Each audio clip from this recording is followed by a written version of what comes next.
Hi hello welcome to குட்டி பாண்டி. இன்றைக்கி நம்ம என்ன பார்க்க போகிறோம் அப்படின்னா, பருப்பு குழம்பு வைக்கிறது எப்படி அப்படின்னு சொல்லிட்டு தான் பார்க்க போகிறோம்.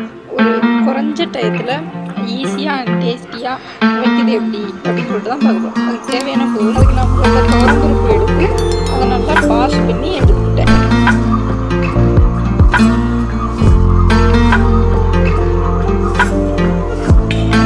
நம்ம இனிமேல் ஸ்டவ் ஆன் பண்ணி ஆல்ரெடி வாஷ் பண்ணி வச்சுருக்கக்கூடிய துவரம்பருப்பு கூட 1 டீஸ்பூன் காயப்பொடி, 1 டீஸ்பூன் மஞ்சள் பொடி,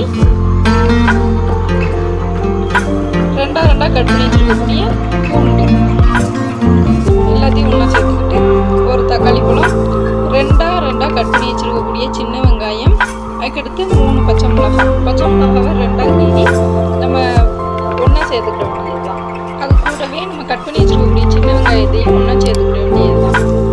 1 டீஸ்பூன் சீரகம் எல்லாத்தையும் மிக்ஸ் பண்ண வேண்டியதான். அதுக்கப்புறமா ஒரு தக்காளி பழம், அதை நம்ம கட் பண்ணி அதையும் ஒன்றா சேர்த்துக்கலாம்.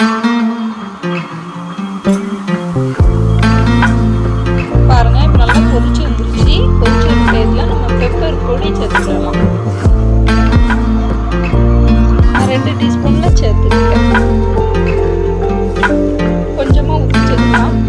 இப்போனாலும் சேர்த்துக்கலாம், இல்லை லாஸ்ட் வச்சதுக்கப்புறமா ஆயில் சேர்த்துக்கலாம். பாருங்க, இப்போ நல்லா ரெடியாகி வந்துருச்சு. இனிமேல் ஸ்டவ் ஆன் பண்ணி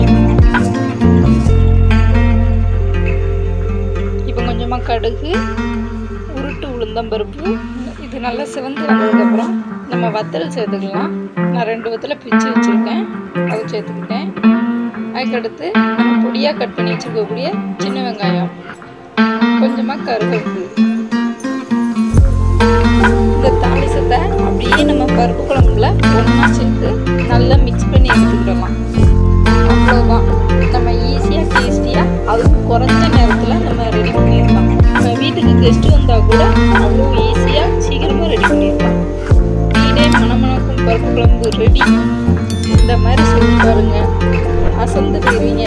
நீங்களும் வீட்டுக்கு வரக்கூடிய கெஸ்ட்டுமே. தேங்க்யூ.